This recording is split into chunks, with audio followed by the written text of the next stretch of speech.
ಚುನಾವಣೆಗೆ ತಯಾರಿ ಆರಂಭಿಸಿರುವ ಜೆಡಿಎಸ್ ಇಂದಿನಿಂದ ರಾಜ್ಯಾದ್ಯಂತ ಜನಪರ ಜನತಾ ಜಾಥಾ ಆರಂಭಿಸಿದೆ. ಇದಕ್ಕೂ ಮುನ್ನ ಮಾಜಿ ಪ್ರಧಾನಿ ಎಚ್.ಡಿ. ದೇವೇಗೌಡ ದಂಪತಿ ಬೆಂಗಳೂರಿನ ಗವಿ ಗಂಗಾಧರೇಶ್ವರ ದೇವಸ್ಥಾನದಲ್ಲಿ ವಿಶೇಷ ಪೂಜೆ ಹೋಮ ಹವನ ನೆರವೇರಿಸಿದರು. ಪಕ್ಷದ ಮುಖಂಡರು ಕಾರ್ಯಕರ್ತರು ಭಾಗಿಯಾಗಿದ್ದರು. ಬಳಿಕ ಜೆಡಿಎಸ್ನ 12 ಜನಕ್ಕೂ ಹೆಚ್ಚು ಮುಖಂಡರು ಜಯವಾಹಿನಿ ಬಸ್ನಲ್ಲಿ ಒಟ್ಟಾಗಿ ಪ್ರಯಾಣ ತೆರಳಲಿದ್ದಾರೆ. ಜನತಾ ಜಾಥಾದ ಮೊದಲ ಹಂತದಲ್ಲಿ ಮೊದಲಿಗೆ ರಾಜ್ಯದ 10 ಜಿಲ್ಲೆಗಳಲ್ಲಿ ಜಿಲ್ಲಾ ಮಟ್ಟದ ಬೃಹತ್ ಕಾರ್ಯಕರ್ತರ ಸಮಾವೇಶ ನಡೆಸಲಿದೆ. ಇದು ಜೆಡಿಎಸ್ ನಡೆಸ್ತಾ ಇರುವ 3ನೇಯ ಜನಪರ ಜನತಾ ಯಾತ್ರೆ. ಈ ಮೊದಲು 1985ರಲ್ಲಿ ಜನತಾ ಪಕ್ಷ ಹಾಗೂ 1994ರಲ್ಲಿ ದಳ ಸರ್ಕಾರಗಳು ಅಸ್ತಿತ್ವಕ್ಕೆ ಬಂದ ವೇಳೆ ಜನತಾ ಯಾತ್ರೆ ನಡೆಸಲಾಗಿತ್ತು. ಆ ಸಂದರ್ಭಗಳಲ್ಲೂ ಗವಿ ಗಂಗಾಧರೇಶ್ವರ ದೇವಸ್ಥಾನದಿಂದಲೇ ದೇವೇಗೌಡರು ಪೂಜೆ ಸಲ್ಲಿಸಿ ಯಾತ್ರೆಗೆ ಚಾಲನೆ ಕೊಟ್ಟಿದ್ದರು. ಈ ಶಕುನ ನಂಬಿಯೇ ಮತ್ತೆ ಗೌಡರು ಗವಿ ಗಂಗಾಧರನ ಮೊರೆ ಹೋಗಿದ್ದಾರೆ.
ಓಕೆ, 1985 ಹಾಗೂ 1994ರಲ್ಲಿ ದಳ ಸರ್ಕಾರ ಅಸ್ತಿತ್ವಕ್ಕೆ ಬಂದಂತಹ ಸಂದರ್ಭದಲ್ಲಿ ಆ ಚುನಾವಣೆಗೆ ಮುನ್ನಡೆಯಾಗಿ ಅವರು ಗವಿ ಗಂಗಾಧರೇಶ್ವರ ದೇವಸ್ಥಾನದಲ್ಲಿ ಜನಪರ ಜಾಥಾಕ್ಕೆ ದೇವೇಗೌಡರು ಚಾಲನೆಯನ್ನು ನೀಡಿದರು. ಅದೇ ಶಕುನವನ್ನು ನಂಬಿ ಈಗ ಮತ್ತೆ ಗವಿ ಗಂಗಾಧರೇಶ್ವರನ ಮೊರೆ ಹೋಗಿದ್ದಾರೆ ದೇವೇಗೌಡರು. ಸಾಮಾನ್ಯವಾಗಿ ಇತ್ತೀಚೆಗೆ ನಡೆದಂತಹ ರಾಜ್ಯ ಬಿಜೆಪಿಯಲ್ಲಿನ ಬೆಳವಣಿಗೆ ಅಂದರೆ 3 ಸಚಿವರು ತಮ್ಮ ಸಚಿವ ಸ್ಥಾನಕ್ಕೆ ರಾಜೀನಾಮೆಯನ್ನು ಕೊಟ್ಟು ಸರ್ಕಾರ ತಲೆ ತಗ್ಗಿಸುವಂತಹ ಸ್ಥಿತಿ ನಿರ್ಮಾಣ ಆಯಿತು.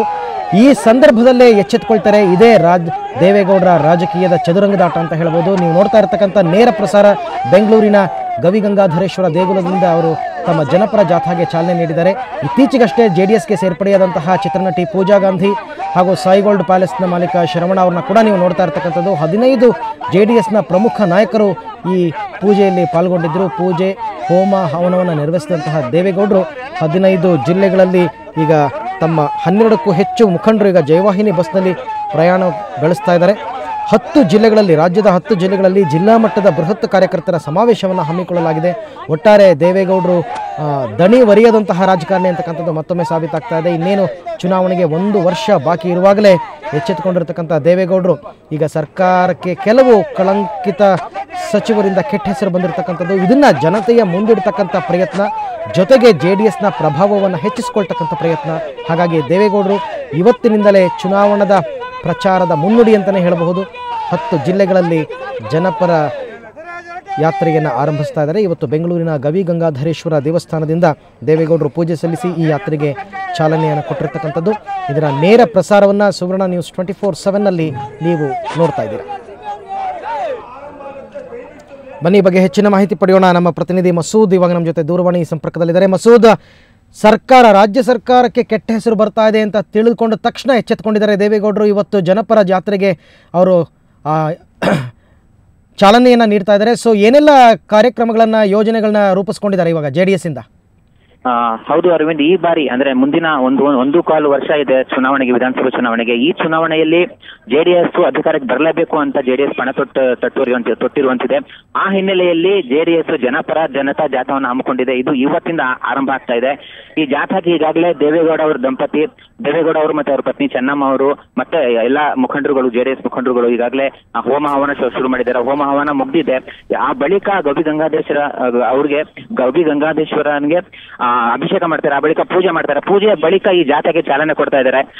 ಮೊದಲ 3 ಹಂತಗಳಲ್ಲಿ ಈ ಜಾಥಾ ನಡೆಸ್ತಾ ಇರುವಂತದ್ದು. ಮೊದಲ ಹಂತದಲ್ಲಿ 10 ಜಿಲ್ಲೆಗಳನ್ನ ಕವರ್ ಮಾಡ್ತಾ ಇದ್ದಾರೆ. 10 ಜಿಲ್ಲೆಗಳು ಚಾಮರಾಜನಗರ, ಮೈಸೂರು, ಕೊಡಗು, ಶಿವಮೊಗ್ಗ, ಉಡುಪಿ, ಮಂಗಳೂರು, ಚಿಕ್ಕಮಗಳೂರು, ದಾವಣಗೆರೆ, ಚಿತ್ರದುರ್ಗ, ಹೀಗೆ ಒಟ್ಟು 10 ಜಿಲ್ಲೆಗಳಲ್ಲಿ ಸಮಾವೇಶ ಮಾಡ್ತಾ ಇದ್ದಾರೆ. ಆ ಮೂಲಕ ಸಮಾವೇಶದಲ್ಲಿ ಪಕ್ಷ ಸಂಘಟನೆ ಮತ್ತೆ ಜನ ಬೆಂಬಲ ಪ್ರಮುಖ ಉದ್ದೇಶಗಳು. ಈಗಾಗಲೇ ಈ ಹಿಂದೆ ಕೂಡ 1985ರಲ್ಲಿ ಮತ್ತೆ 1994ರಲ್ಲೂ ಕೂಡ ಜೆಡಿಎಸ್, ಅವಾಗ 1985ರಲ್ಲಿ ಜನತಾ ಪಕ್ಷ ಇತ್ತು, 1994ರಲ್ಲಿ ದಳ ಇತ್ತು. ಅವೆರಡೂ ಸಂದರ್ಭದಲ್ಲಿ ಜನಪರ ಜನತಾ ಜಾಥಾ ನಡೆಸಿದ್ರಿಂದಲೇ ಆ ಸಂದರ್ಭದಲ್ಲಿ ಅಧಿಕಾರಕ್ಕೆ ಬಂದಿದ್ದು. ಸುಮಾರು 120ಕ್ಕೂ ಹೆಚ್ಚು ಸ್ಥಾನಗಳನ್ನು ಆ ಸಂದರ್ಭದಲ್ಲಿ ಗಿಟ್ಟಿತ್ತು ಜೆಡಿಎಸ್. ಈಗಲೂ ಅಧಿಕಾರಕ್ಕೆ ಬರಬೇಕು ಅನ್ನೋ ನಿರ್ಧಾರ ಮಾಡ್ಕೊಂಡಿದೆ ಜೆಡಿಎಸ್. ಆ ಹಿನ್ನೆಲೆಯಲ್ಲಿ ಜಾಥಾ ಆರಂಭ ಆಗ್ತಾ ಇದೆ. 10 ಗಂಟೆಗೆ ಇದಕ್ಕೆ ಚಾಲನೆ ನೀಡ್ತಾ ಇದ್ದಾರೆ. ಈಗಾಗಲೇ ಎಲ್ಲಾ ಮುಖಂಡರುಗಳು ಇಲ್ಲಿ ಸೇರಿದ್ದಾರೆ ಅರವಿಂದ್. ಓಕೆ, ಹಾಗೆಯೇ ನಾವು ನೋಡ್ತಾ ಇದ್ದೀವಿ ದೃಶ್ಯಾವಳಿಗಳಲ್ಲಿ ನೇರ ಪ್ರಸಾರದಲ್ಲಿ ಮಸೂದ್ ಪೂಜಾ ಗಾಂಧಿಗೆ ತೆನೆಯನ್ನು ಹೊರಿಸಿರ್ತಕ್ಕಂಥದ್ದು. ಸೊ ಯಾವುದರ ಸಂಕೇತ ಇದೆ? ಪೂಜಾ ಗಾಂಧಿಯನ್ನು ಈಗ ಸ್ಟಾರ್ ವ್ಯಾಲ್ಯೂ ಆಗಿ ಬಳಸ್ಕೊಳ್ತಾರಾ ಹೇಗೆ ಅಂತ? ಅಂದ್ರೆ ಜೆಡಿಎಸ್ ಈ ವರ್ಷದಲ್ಲಿ ಪ್ರಮುಖ ಆಕರ್ಷಣೆಯಾಗಿ ಚಿತ್ರನಟಿ ಪೂಜಾ ಗಾಂಧಿ ಅವರು ಕೂಡ ಜೆಡಿಎಸ್ಗೆ ಸೇರಿರುವಂತದ್ದು. ಅವ್ರನ್ನ ಪ್ರಮುಖ ಅಂಬಾಸಿಡರ್ ಆಗಿ ಜೆಡಿಎಸ್ ಈ ಚುನಾವಣೆಯಲ್ಲಿ ಬಳಸಿಕೊಳ್ಳೋ ಸಾಧ್ಯತೆ ಇದೆ. ಈಗಾಗಲೇ ಏನೀಗ ಜನಪರ ಜನತಾ ಜಾಥಾ ನಡೀತಾ ಇದೆ, ಈ ಜನತಾ ಜಾಥಾದಲ್ಲಿ ಪ್ರಥಮ ಬಾರಿಗೆ ಒಂದು ದೊಡ್ಡ ಜೆಡಿಎಸ್ ನಡೆಸ್ತಾ ಇರುವಂತಹ ದೊಡ್ಡ ಫಂಕ್ಷನ್ ಅಲ್ಲಿ ಪೂಜಾ ಗಾಂಧಿ ಪಾಲ್ಗೊಂಡಿರುವಂತದ್ದು.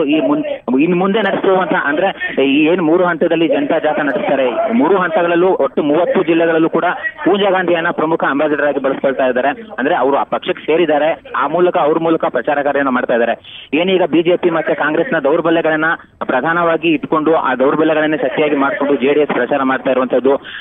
ಜಿಲ್ಲಾ ಮಟ್ಟದಲ್ಲಿ ಜೆಡಿಎಸ್ ನ ಸುಮಾರು 12-13 ಮುಖಂಡರು ಸಮಾವೇಶ ಮಾಡ್ತಾರೆ. ತಾಲೂಕು ಮಟ್ಟದಲ್ಲಿ ಜಿಲ್ಲಾ ಮಟ್ಟದ ಪದಾಧಿಕಾರಿಗಳು ಮತ್ತು ತಾಲೂಕಿನ ಪದಾಧಿಕಾರಿಗಳು ತಾಲೂಕು ಮಟ್ಟದಲ್ಲಿ ಸಮಾವೇಶ ಮಾಡ್ತಾ ಇರುವಂತದ್ದು. ಒಟ್ಟು 30 ದಿನಗಳ ಕಾಲ ಈ ಮೊದಲ ಹಂತದಲ್ಲಿ 8 ದಿನಗಳ ಕಾಲ ನಡೆಯುತ್ತೆ. ಬಾಕಿ ಇನ್ನು 16 ದಿನಗಳ ಕಾಲ ಇನ್ನೆರಡು ಹಂತಗಳಲ್ಲಿ ಇನ್ನು ಉಳಿದ 20 ಜಿಲ್ಲೆಗಳನ್ನ ಕವರ್ ಮಾಡ್ತಾ ಇದ್ದಾರೆ ಅರವಿಂದ್.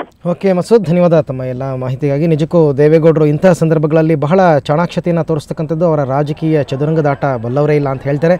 ಹಾಗಾಗಿ ರಾಜ್ಯ ಸರ್ಕಾರ ತಲೆ ತಗ್ಗಿಸುವಂತಹ ಕೆಲಸಗಳು ನಡೀತಾ ಇರ್ತಕ್ಕಂಥ ಸಂದರ್ಭದಲ್ಲಿ ಇದನ್ನು ಎನ್ಕ್ಯಾಶ್ ಮಾಡ್ಕೊಳ್ಳೋದಕ್ಕೋಸ್ಕರ ದೇವೇಗೌಡರು ಈಗಿಂದನೇ ಚುನಾವಣಾ ಪ್ರಚಾರದ ಮುನ್ನುಡಿಯನ್ನು ಬರೆದಿದ್ದಾರೆ, ಜನಪರ ಜಾಥಾವನ್ನು ಆರಂಭಿಸಿದ್ದಾರೆ ಅಂತಕ್ಕಂಥದ್ದು ಅತಿಶಯೋಕ್ತಿ ಏನಲ್ಲ.